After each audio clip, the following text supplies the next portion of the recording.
I spoke with a friend of mine who was more financially savvy than I was at the time. And she asked me a very, very simple question. And she said, do you have in any form of investment up to 20% in capital of your income in a year? And guess what my answer was at the time? I didn't have it. She asked me to go through my bank statement for 1 year, find out how much had actually come into my hands through my job and then my business as at that time, because I even had a business I was running. And I realized that, girl, you're There just was nothing. earning to spend. There was nothing.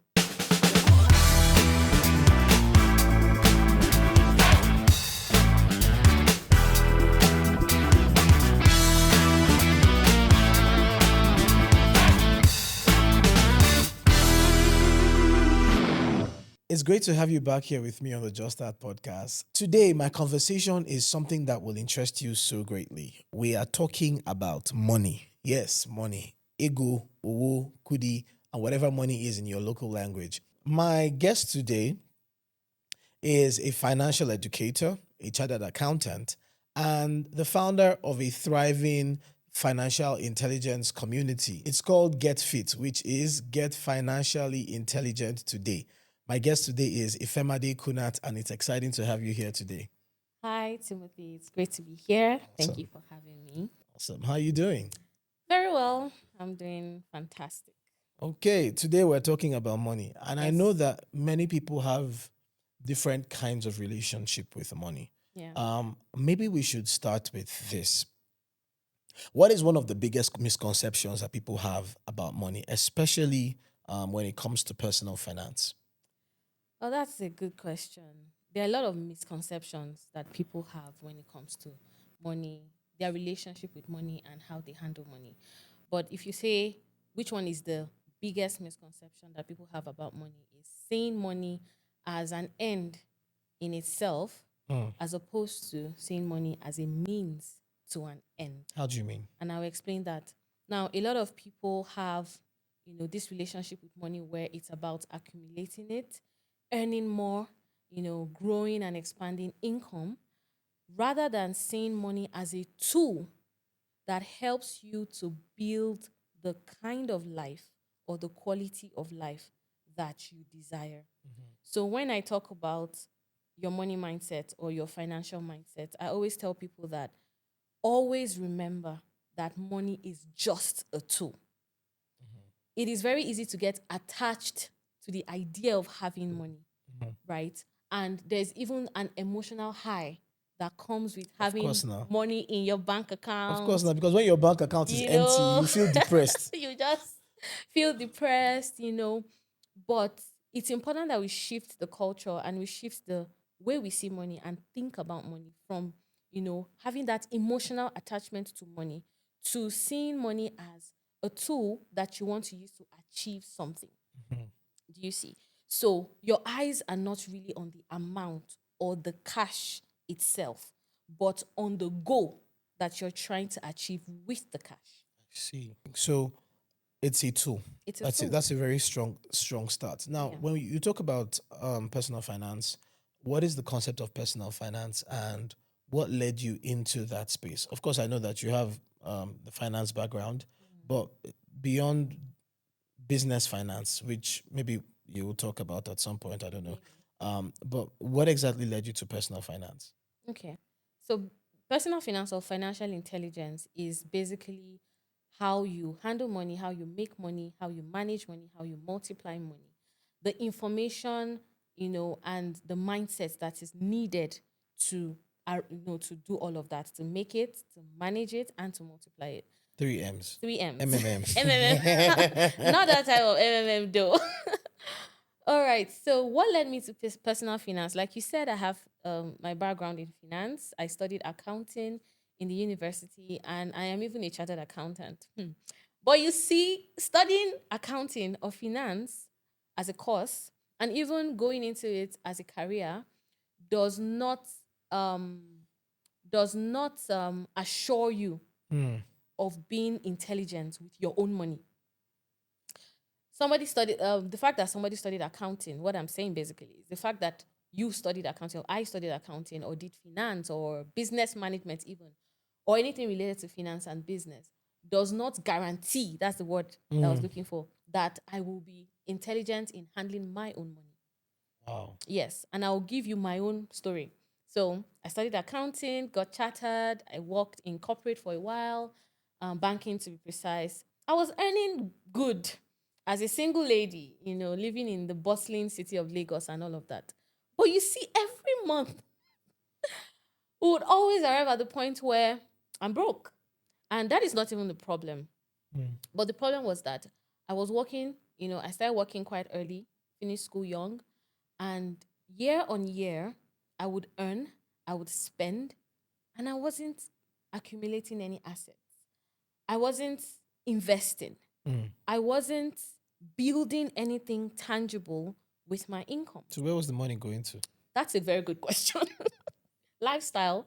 Money was going into lifestyle. I wasn't very extravagant in my lifestyle, but I like good food.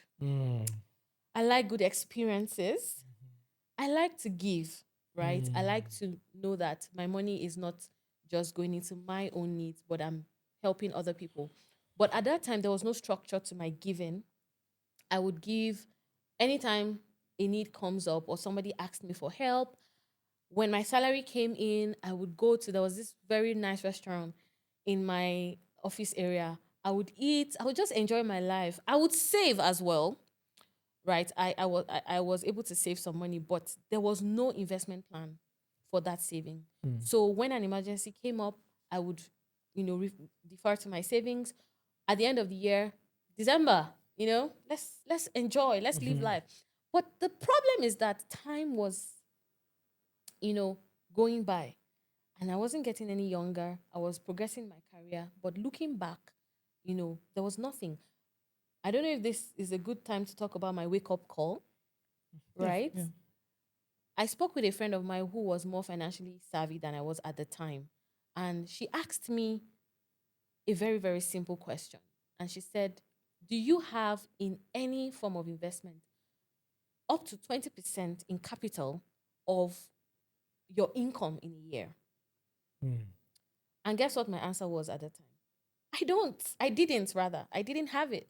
She asked me to go through my bank statement for 1 year, find out how much had actually come into my hands through my job and then my business as at that time, because I even had a business I was running as at that time. And I realized that, girl, you're There just was nothing. earning to spend.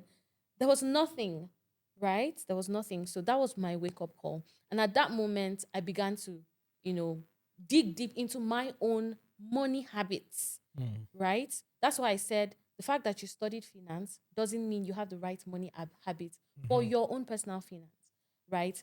It's even possible to be handling other people's monies for them. But then when it comes to your own personal finance, it's a mess. Do you see? So I had to dig into my own mindset, right? What are the things that, what is the programming that is running in the background of my mind that makes me make the kind of money decisions that I was making at the time?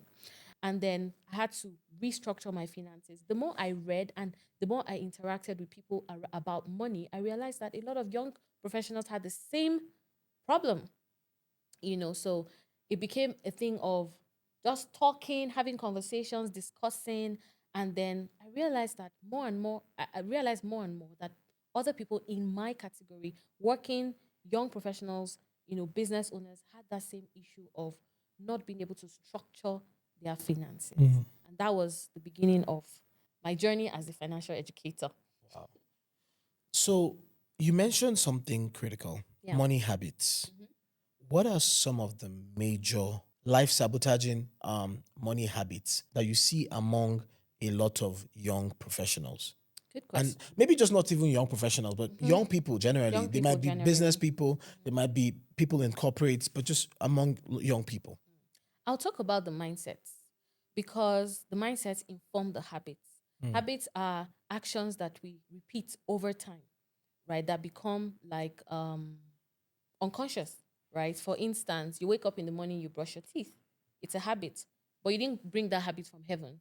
You learnt it because your parents began to brush for you every day, and then you just picked it up, and it became part of your life. So habits are formed by mindset, and mindset, that's another story entirely. But let's talk about the mindsets that power the wrong habits. Yeah. Number one mindset is I'm young. That is the first thing. I mean, I'm young, I have time. You know, I'm still young, I just started working, I have time. A lot of people tell themselves that they have time. Age, becomes a lie. What I mean by that is you're 21, so you feel like, well, I still have So much. so much time before I retire. Maybe your goal is to retire at 60, for instance. You feel like you have 39 whole years. But the problem with time is that it flies. I mean, before you blink, we are in December again and another year. Do you see? So a lot of young people feel like they have a lot of time. So they don't pay attention to, you know, the things they're supposed to be doing around their personal finance early enough. And very closely tied to that mindset is the mindset of I can always earn, especially salary earners. And what I mean is next month now, Another money will another come. money will come, right? Okay, I've messed up this month. Next month, we go again, we move, right? But unconsciously, month on month, money is coming, money is going out. There's this exercise that I make everybody that comes to me for financial coaching do. And it's the same exercise my friend made me do, right? I just ask them, download your 1 year bank statement and just look through. Look at the inflow side and tell me the total. Monies that came into your account that was for you. Because sometimes money comes into your account that is But not for for you. someone else. But money that came into your account that is for you. And 80% of the time, they are surprised. They're like, huh? You mean 10 million naira came through my hand this year? No, it's not possible now. I'm like, I didn't say it. Your bank statement said it, right? So the first one is the lie of I still have time. The second one is the lie of money will always come.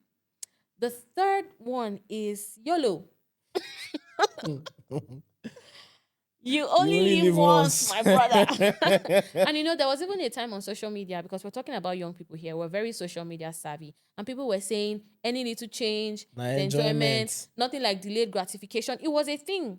People were saying it. If you want to travel, travel now, because you don't know what flight tickets will be like next year. And it was basically coming from the standpoint of inflation. Yeah.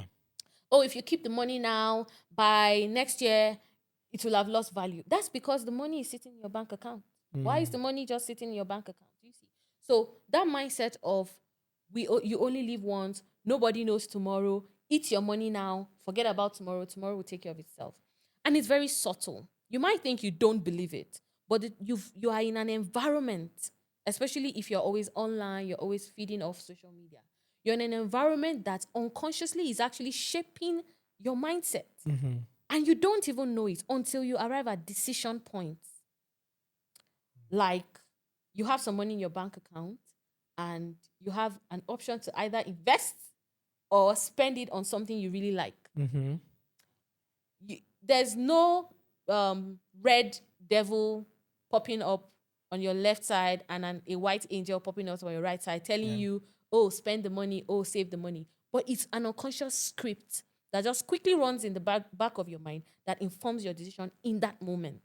So the script, or will I say there's an operating Wiring, system an operating system. that you default to Yes, every single when time. it comes to money and making decisions that are around money. Yes. Who installed that OS? Very good question. Who installed the OS?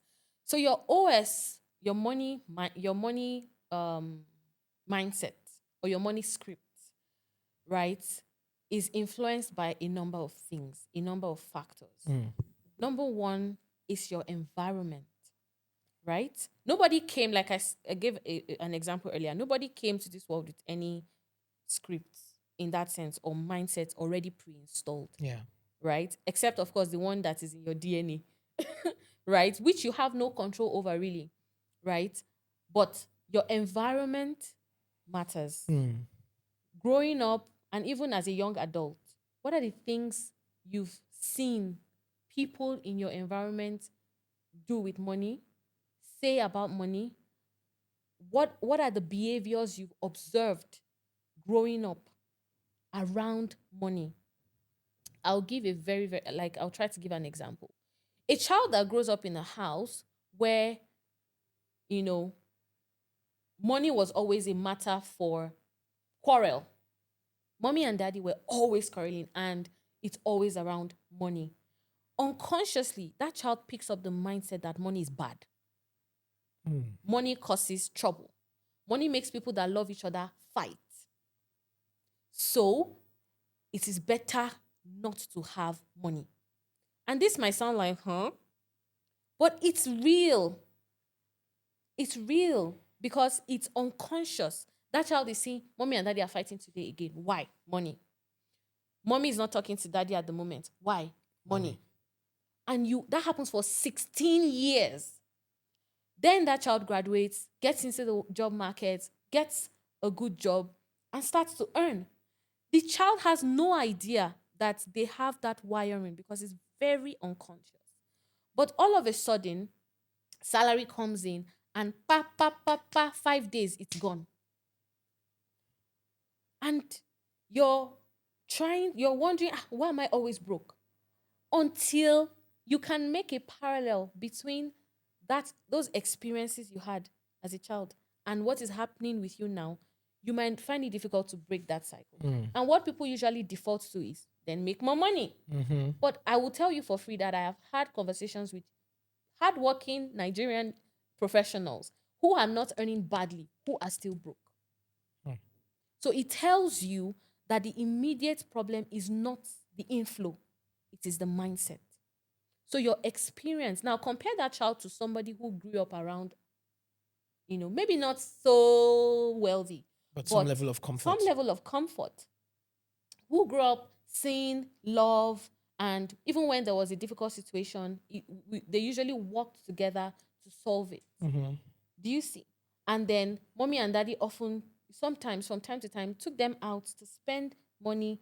They buy good things, pay their school fees. Unconsciously, that child doesn't attach that kind of emotion to money. Right? So, two different scenarios, two different mindsets, two different outcomes. Right? So, your environment really plays a role. Now, what are the things that you were exposed to? This, still in the same line. What are the things you heard? What are the things you've seen? That's why even as adults, right, what you expose yourself to really does matter. I've heard people say, I'm an adult, it doesn't matter what I watch, it doesn't matter what I see, the conversations that people have around me, my circle, I can make my own decisions. No, you are being influenced. You are either influencing, in fact, you are being influenced and you are influencing. That is what life is all about. You're influencing people, people are influencing you. You're influencing your environment is influencing you. So it's important to pay attention to your exposure, your environment, and some of the experiences you even had impact on your mindset. And all of these things come together to now inform how you take, daily actions around money. So your money personality is determined by to a great extent. To a great extent by the experiences you had as a child or from your background. From your background. Now, how does this relate to the average African young person, the average African who is now a young adult or a full-blown adult with their own family? Yeah. And the way they handle money, especially considering the fact that majority of Africans grew up from certain kinds of backgrounds. So I want to understand your question. Okay. So you said, how does it influence them? Yes. So no, what I'm saying is, how do we take this in relating to the average young African person and the way they handle money? Yeah. So I'll give you context. Yeah. We all know what the poverty index is saying about like Nigeria, and many African countries. Many young Africans, you'd hear similar stories of I grew up from nothing. Yeah. I came up from this. We either grew up poor or we grew up from middle class or lower middle class or whatever. Yeah. There's a smaller percentage of people who grew up wealthy, who grew up with Affluent. some kind of affluence and comfort. Now, if there's a majority that came up from a seemingly from either a really struggling background Yeah. or a seemingly struggling background, how does this money personality conversation connect to where they are as adults Yeah. and what they are doing with their money and how they're building the future for their own families? Yeah. It connects directly.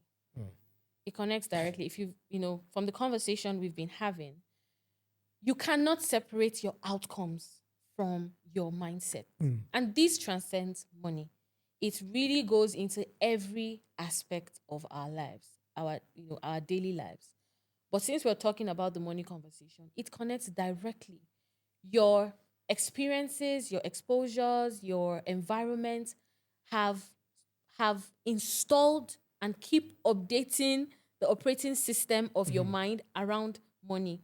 So if a young person, a young Nigerian, for instance, does not make the conscious effort to first identify what is my money script, what is my money personality, right? And then to begin to make the mental shift necessary to now align with the kind of person you want to be financially, cycles will be repeated.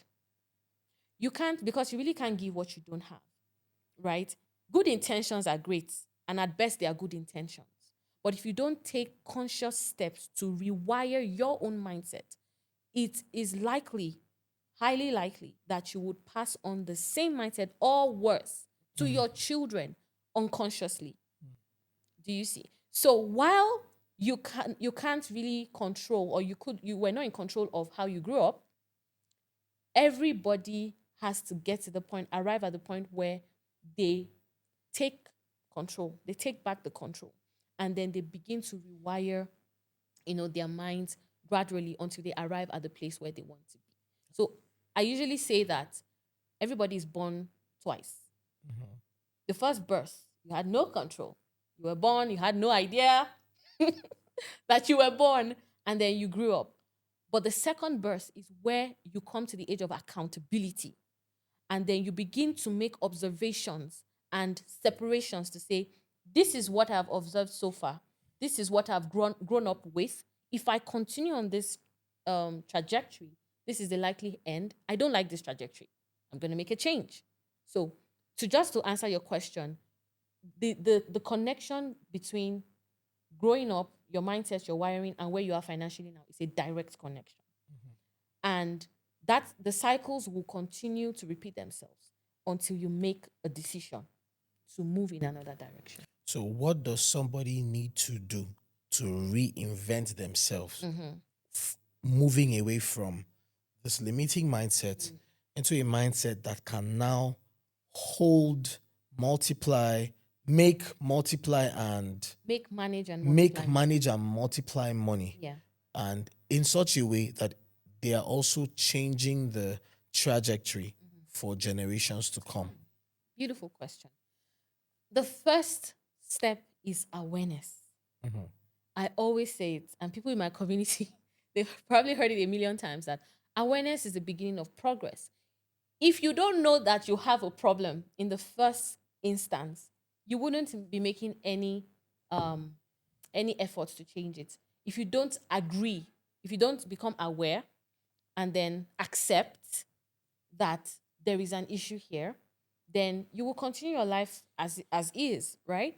So awareness is the beginning of progress. You must first of all evaluate your current mindset, right? And this is one thing I enjoy to do with people. Evaluate your current mindset. There are certain questions you need to ask yourself, like, how did I grow up?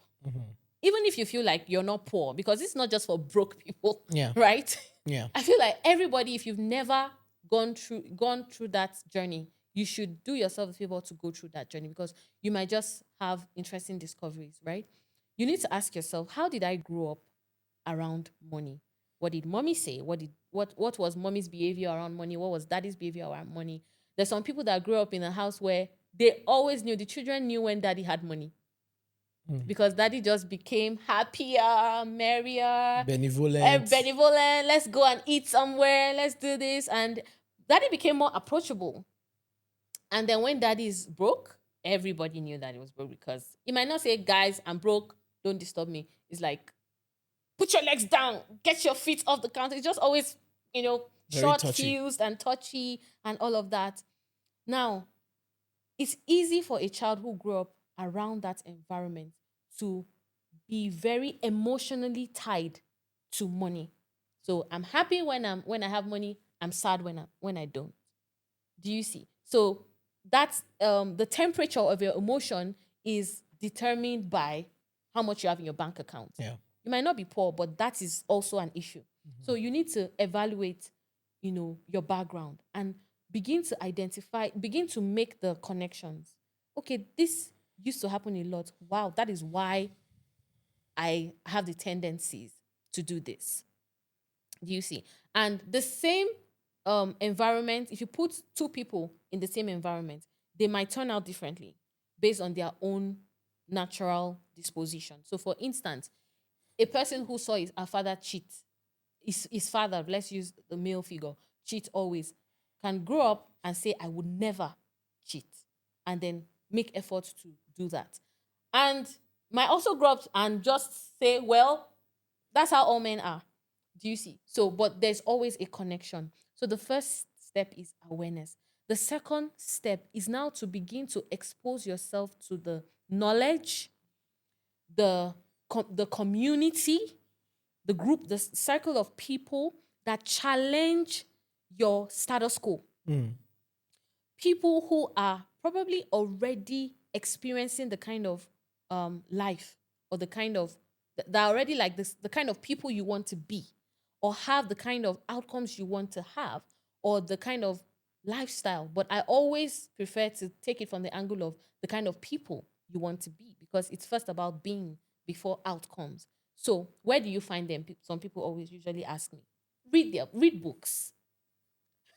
Read books. I think books are like the cheapest way to, rewire your mind. Yeah. Get into communities, right? Free communities, paid communities that provide you the opportunity to get into conversations about money. A lot of people are not comfortable talking about money. Yeah. And it's a mindset issue, right? Because money just seems like this holy thing that we're not supposed to just talk about just like that, right? And there's a lot of, mystery around how to create wealth. But we should normalize talking about these things, right? So assess your mindset, become critically aware about the kind of person you are. Be brutally honest with yourself. I do that a lot. I tell myself the truth and I say, if the whole world is lying to you, it's okay. But the moment you begin to lie to yourself, then there's a real problem. So awareness, then information and education. Education is not just, I read something, I walked away. It is, okay, I've taken in this piece of information.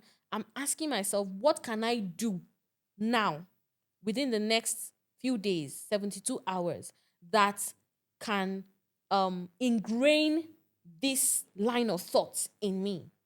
What action? So your education or your learning process is not complete until you act on what you've read, what you've listened to, or what you've seen. Do you see? If you do that process over and over again, you keep reading, you listen to podcasts like this, you go for conferences, you get into community, especially because of the accountability part. Because a habit that has taken you 16 years to form, do yourself a favor and, understand that you're not going to change it in 2 days. Yeah. You're not going to change it in one conference. That is why, while I say go for conferences, I'm a huge advocate for getting into community where you can find accountability. So that the days where you slip into your old habits, there's somebody saying, knock, knock, this is not the agreement. Because we all will sleep, Yeah. right? Especially in the process of trying to form new habits. So this process you repeat over and over and over again until you now arrive at what they call unconscious competence, right? There are 4 layers of competencies. There is the unconscious incompetence. This is where you don't know what you don't know.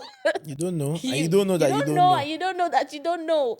And people like that are usually proud because you just I mean, let me not use certain words, right? Then there's a level of conscious incompetence, which is a good place to be. Because now you know there's a problem, you're aware of the problem. Then you begin to expose yourself to information, environments that challenge your thinking and show you new ways of thinking. Then you get to the point where you are, consciously competent. So now you know the right thing, to do with your money, but then you're still very conscious about doing it. But when you repeat it, you know, long enough, you begin to do certain things unconsciously because they've now replaced the initial mindset you had. So it becomes like brushing your teeth. So money comes into your account, you know exactly what to do, even almost without thinking. Do you see? And that's where we want to get to in our finances. Nice. This is really insightful. Yeah. But I'll bring you back into our, our general African or Nigerian context. Yeah. Um, Many young people are putting in the work, Mm-hmm. and in fact, within and outside the continent. But there's something that seems to be a subtle but major challenge with building wealth Yeah. and really managing and multiplying your personal finance. Responsibility. Many young people have responsibilities Yeah. either to their siblings, to their parents, to their so they're making money, but then there are things that money has to go into that is not quote unquote directly to them in that sense. How does a person then navigate this thing? Because it's reality. Yeah. They have called you from the village, roofers falling down from Emergencies here and there. that fence, or that fence has broken, or it's time to do burial, or they've called you from from home, pay school fees or something. Yeah. People are this is what a lot of people face Yeah. every single day. There is, I mean, I think the technical term for this is black Black tax. tax. How do you then work around this? Okay, how do you build wealth on a personal level and still navigate this Yeah. concept of black tax? Well, I'll begin by saying that, Africa as a whole, Nigeria in particular, we are very communal Yeah, in how we relate, how we live. And it's a beautiful thing. it is. There is nothing wrong with the community spirit that, we've been endowed with. There are many advantages to it, but there are many drawbacks as well. So as a young person who is trying to build their own wealth and also secure the next generation, really, right? Because whatever you're building, you will enjoy, but then eventually you will pass it on to the next. And, how do you navigate black tax from your community and still do that? The first thing I would say is adopt the mindset and understand, embrace it, fall in love, even with the understanding that you are not the savior of the universe. Yes. And especially with people that maybe you're the firstborn and you have 5 siblings, you just have that natural inclination to be a mother hen or a father hen and say, well, God has helped me this far, and I will make sure that every one of my siblings are also helped. While that seems good on the surface, it actually ends up most times becoming an enabling culture that makes the people that you are responsible for, attached to you as their source of sustenance. And it's not healthy. I feel like the first thing people should learn to do is make everybody that is attached to them or they're responsible to understand that this is a joint venture and not a one-man show.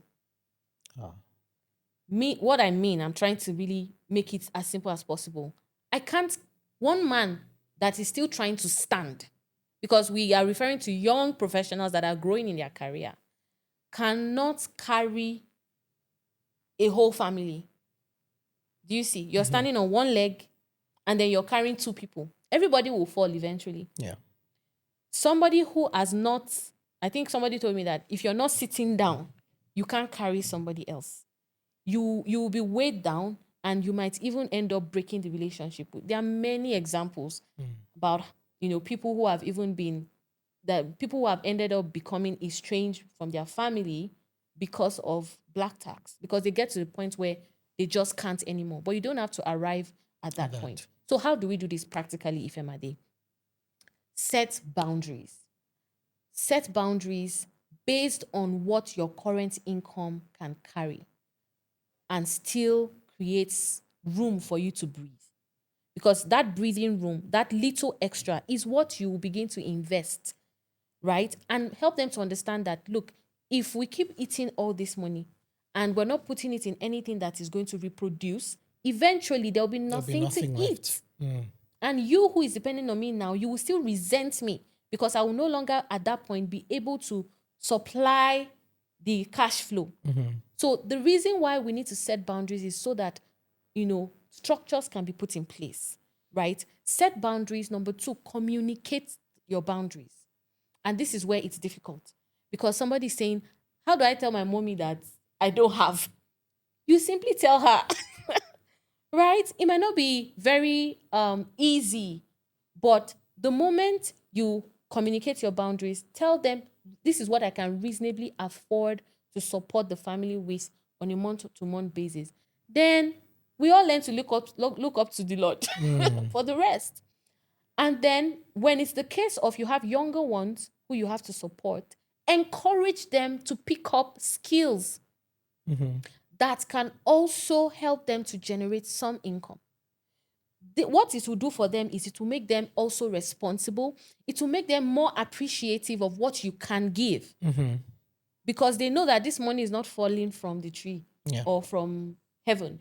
It is actually being generated, by work. So instead of enabling them always by giving and giving, is the same way they say, teach a person to catch a fish instead of consistently giving them fish. You can start by giving them fish, but take them to the river one day and give them the line to catch their own fish. So that way they're empowered.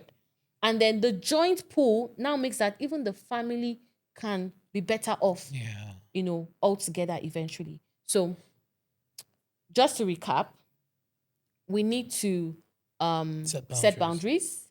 We need to communicate our boundaries. And we need to prioritize real empowerment over giving handouts. Oh, I see. Yeah. I see. Now, you mentioned something about setting boundaries, and that leads me to budgeting. Yeah. I've heard you talk about something that you refer to as the bucket system. Would you maybe touch on that? Because if someone is sitting down here and saying, okay, so now I've heard all of this, you've said we should set boundaries. You said, we should work around our mindset. But now this money is coming. Are there any practical steps to help me with ensuring that I'm making the most of the money that I have?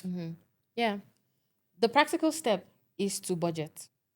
And when people hear budget, they're like, roll my eyes. I budget at the end of the day. I don't follow through with the budget, or my budget is always in deficit. But the first thing to do is to shift your perspective from seeing budget as a straight jacket that you're trying to put your money into, to seeing a budget as a tool that helps you to predetermine where your money goes.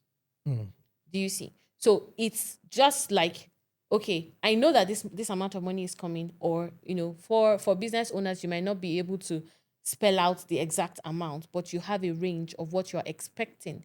When this money comes, a budget helps you to know, where it should go. As soon as it's coming in, it already has a job. So you're already giving the money work to do before it comes, or else when it comes, it will find work to do. Because there are always things to be done. It flows with like money. So money flows like water. It flows like water. That's probably why it's called currency. Because it's a current, right? It always flows. So the bucket system of budgeting, I came up with that because I realized that telling people to penny pinch doesn't work. Right? Telling people to write Maggie 15 naira, it doesn't work. because practically in everyday life, you're even too busy to begin to do things like that. But you should be able to, you can put your expenses in categories that I call buckets. So that's why it's the bucket system of budgeting. So categories like, if you're a Christian, you know that 10% is going into your tithe and probably your offering. The next thing, as opposed to the way people do it upside down, is saving for investing or for whatever goals you have. So you save first. You save first. And that's the concept of paying yourself first. You might think that salary you've been paid is your money, but it's really not. You're going to pay the electricity distribution company. You're going to pay the water distribution company. You're going to pay the gas company. You're going to pay everybody else but yourself. So eventually you're happy you got the money, but then everybody else gets the money. And then there's nothing left to actually build with. So the idea of saving first is to prioritize your future.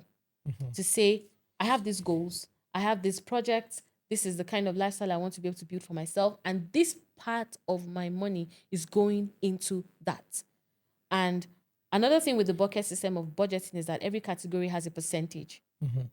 So if 10% has gone into your religious givings, and then I recommend 20% for your savings that goes into investment. And I understand that we're all in different places. So your percentages might differ. This is not a hard and fast rule. Yeah. You should apply it to where you are at, but absolutely have percentages.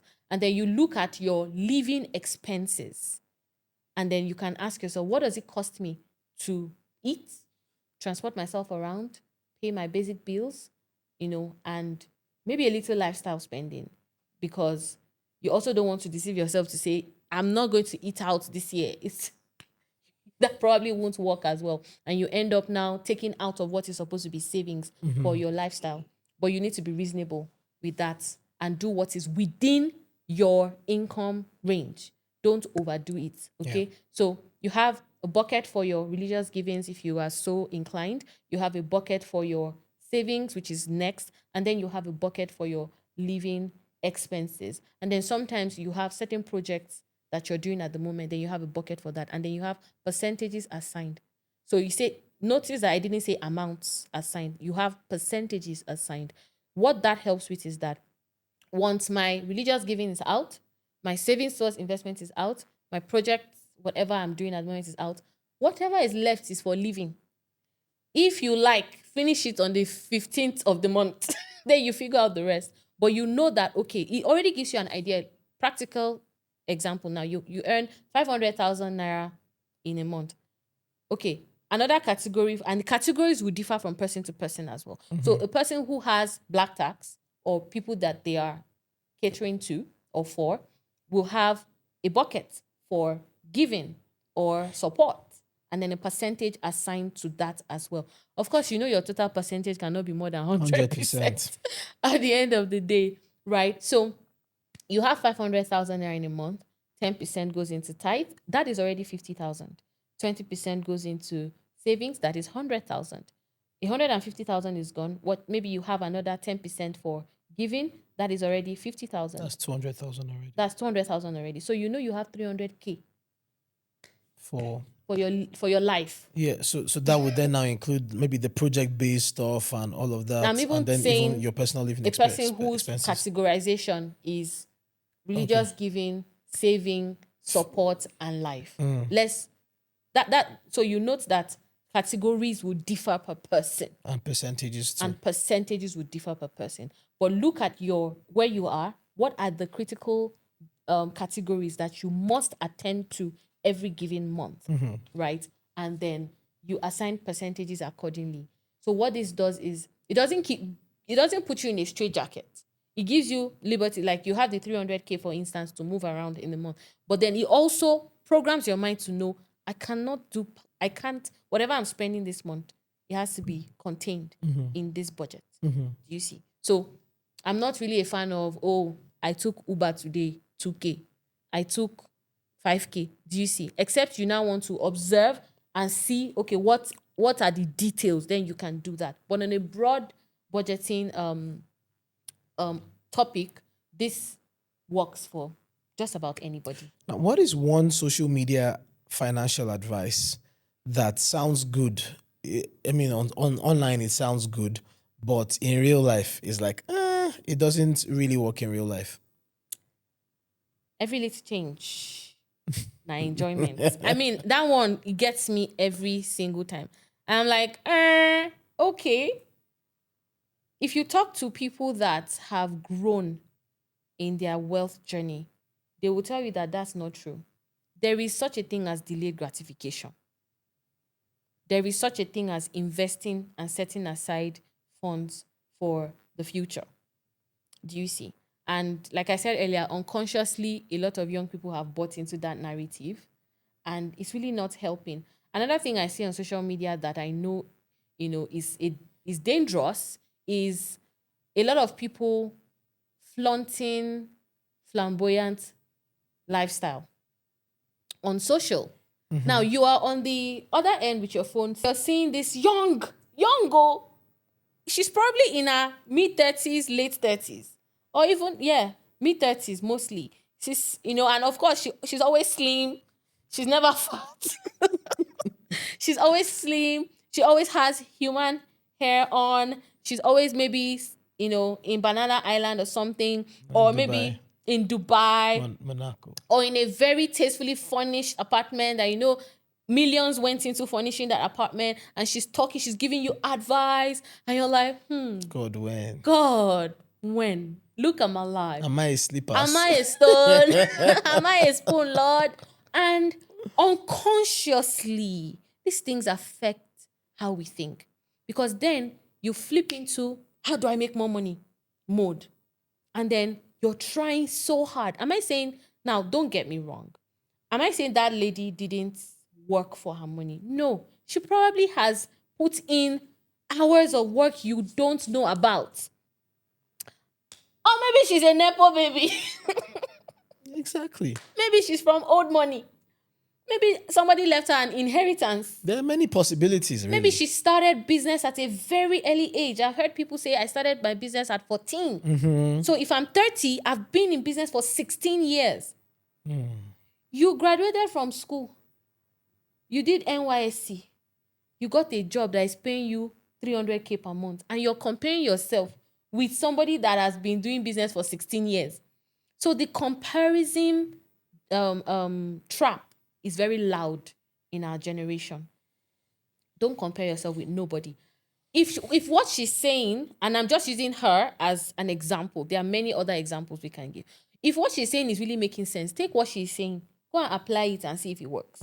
But don't look at the lifestyle that you're seeing on social media and try to now tailor your own lifestyle, not knowing the background of the person, the experience of the person, how they made their money, and the last one is fast money ads on social media.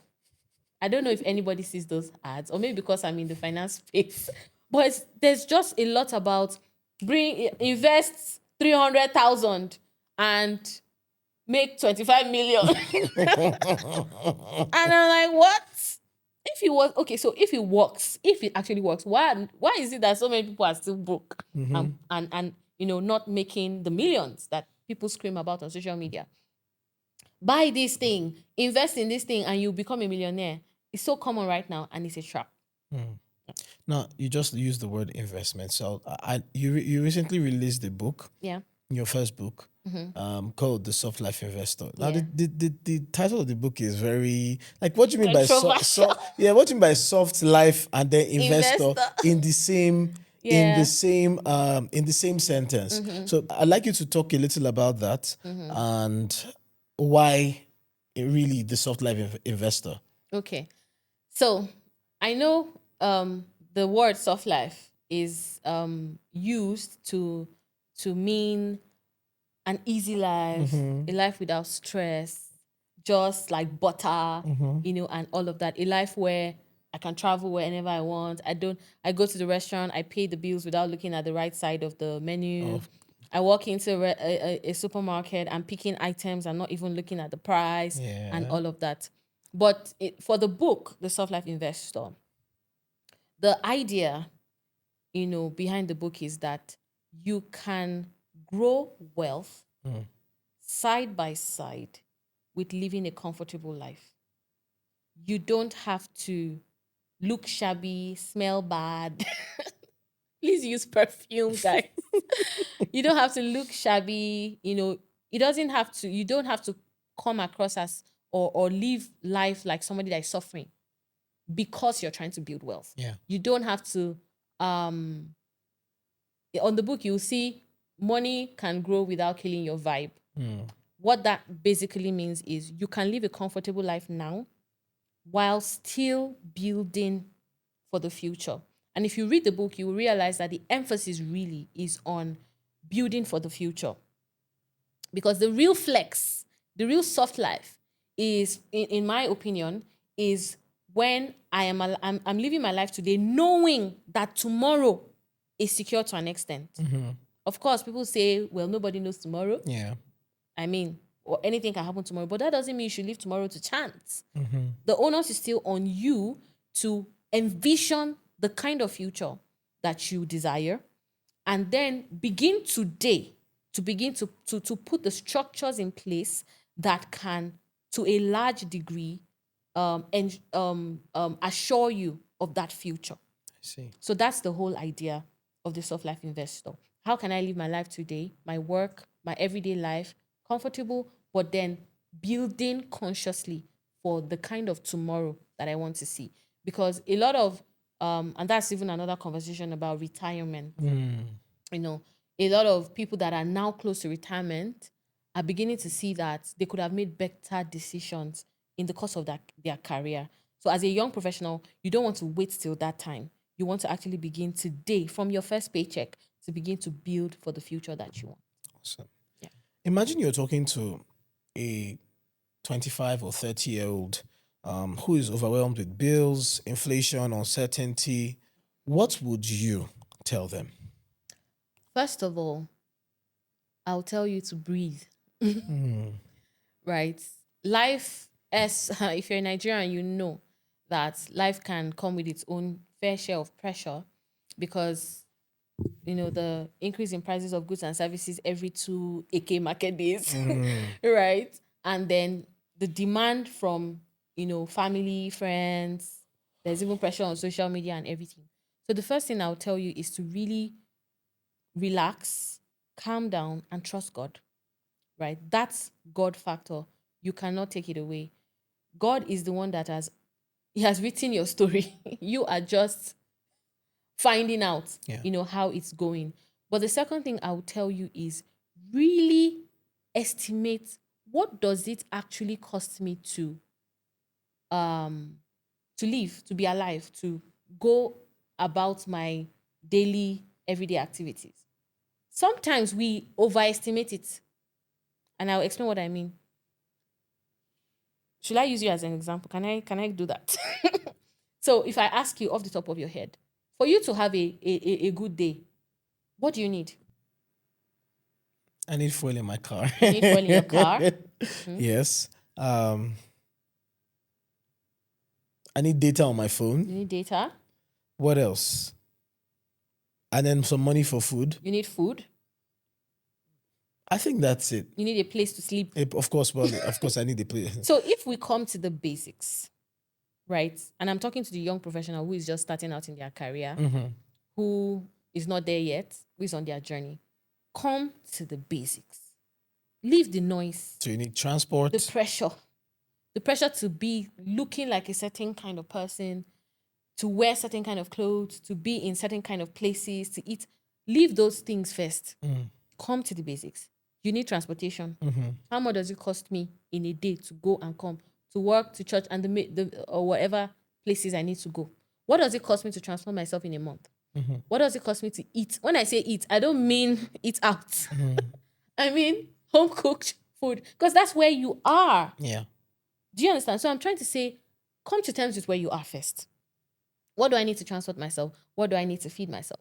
What do I need to Housing. Data. You mentioned data. Yeah. To communicate. And then I need to sleep. So housing. And housing is even relative. So at some point in my life, I squatted with a friend for some time. I didn't die. Yeah. I now have my own home, right? But you need to come to terms with where you are, the season you are, and ask yourself, what are the basics? If your basic expenses in a month come to, give me an idea for this kind of person we're talking about. Well, off the top of my head, let's just say 100,000. I mean, Let's say it might be more. it Of might course, be, it it might depends be on more. where you're living. If you're Yeah. living in Lagos or Abuja, it might be different from if you're living in some other parts of the country. So let's say 150,000. Let's say 150,000. Then you ask yourself, okay, if you are going to save, let's say you want to save 20,000 or 30,000 in a month, that brings it to 180,000. Let's give you a little more breathing room, another 20. So it means that if I have 200,000 a month, I might not be able to do so much extra, but I will be able to take care of my basic expenses, move around, eat, go to bed, and I will still be able to save a little amount of money and have a little wiggle room. You are okay. The first thing is to settle your basics, right? And have a little wiggle room or breathing room extra. Number 2 is don't be under pressure. Don't let family pressure you. Don't let social media pressure you. Don't even let the economy pressure you, right? In short, cut your coat according to your material. And then from there, you can begin to ask yourself, how do I grow my income? Because while you take care of the basics, you don't want to stay at the basic level for life. Of course. You want to grow. So my basics are taken care of by my basic income. How do I grow my income? What skills do I have? What are the platforms that can help me to put those skills out there? Look around you. There are problems everywhere. When you are able to solve those problems and package them in form of products or services, you are signing up yourself for more income. So be a valuable person and know how to translate value to income, because you see, there's a gap there. A lot of times you say, add value, but you can be dishing out value for free. Yeah. And people are saying, oh, thank you very much, but your bank account is not smiling with you. Yeah. So learn the skill of converting value to income so that it's not lopsided. Yeah. Right? As your income grows, the first thing you want to grow is your savings and investment, not your lifestyle. So imagine that this 200,000 naira guy now has a side gig that is giving him another 150,000 every month. So he has grown from 200,000 to 350,000. 350,000. The normal or usual wiring is increase my spending. Now I can eat more. Yeah. Or I can buy more clothes.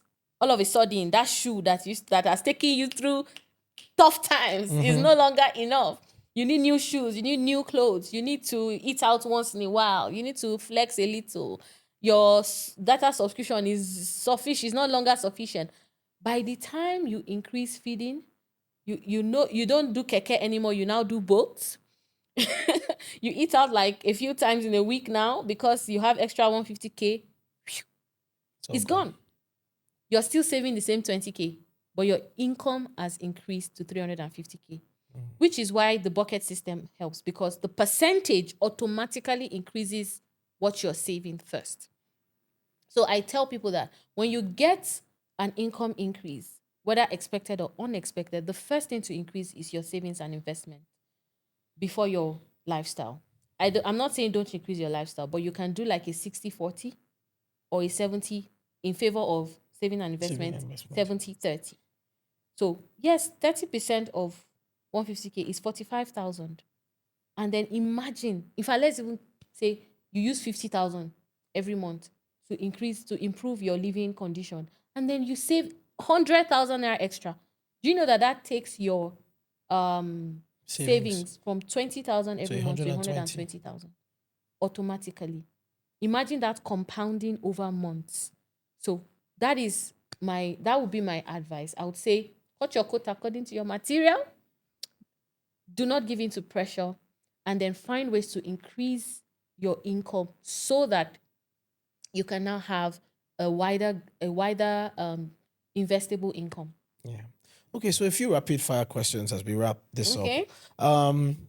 Rich or wealthy? Which one should people aim for? Wealthy. Why? Because wealthy is broader than rich. Okay. Rich is I have, a lot of money. I'm rich. I'm rich in money. But wealth has depth. So I'm wealthy. I'm talking about finances. I'm talking about my character. I'm talking about my world outlook. So And even relationships. even relationships. Yeah. So wealth is broader. I see. Budgeting or investment or investing, which one comes first? Budgeting. Okay. What's one book everybody should read about money? Secrets of the Millionaire Mind. Ah, nice book. What is one financial habit everyone should build before the age of 30? What is one financial habit everyone should build before the age of 30? Consistent investing. What's one purchase you've never regretted? One purchase I've never regretted.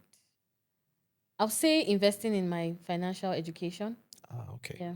Okay. What is one purchase you regret? Oh, some food outings I have had in the past. Okay. What is one money lesson you wish you had learned at 18? One lesson I wish I had learned earlier is that investing consistently beats bulk one-off investing. So what I mean by that is you're waiting for one big money To come so that you lock it in. can lock it in.